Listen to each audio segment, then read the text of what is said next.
déjà, ce qu'il faut savoir, c'est que Agir, c'est une association qui regroupe différents services d'orientation et d'insertion, dont notamment un service de point relais conseil en VAE et un service d'accompagnement des personnes rencontrant des difficultés d'accès à la langue ou aux compétences de base. On a eu envie de répondre positivement à cet appel de l'AEFA, à cette expérimentation. Quand Mariella est venue à Dijon nous proposer d'adhérer et de participer à son expérimentation, ça m'a rappelé un projet Grundvig, un projet européen auquel j'avais participé il y a 15 ans déjà.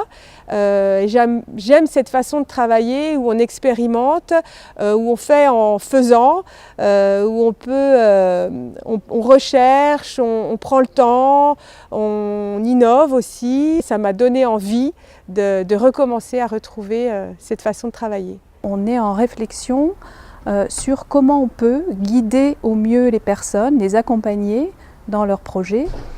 Et sur la partie savoir de base, comment est-ce qu'on peut les accompagner de manière différente. Lorsque l'AEFA nous a proposé cette expérimentation, je dirais que pour nous c'était une opportunité de pouvoir réfléchir à nos pratiques. Cette expérimentation m'intéressait dans la mesure où je me suis occupé d'une apprenante qui avait un projet VAE.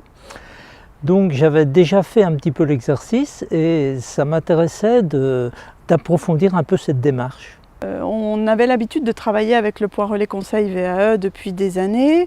On travaillait avec les bénévoles évidemment, mais le fait de travailler tous ensemble avec l'objectif d'accompagner les personnes dans leurs projets et d'être tous là autour d'eux pour les accompagner dans leurs projets. On est sur partir de ce que les gens savent faire et non pas de leurs difficultés au préalable.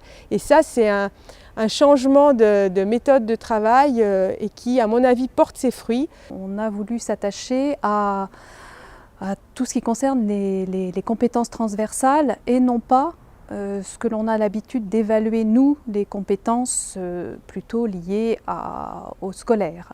Je pense que déjà au sein de notre structure même, d'autres services pourraient en bénéficier.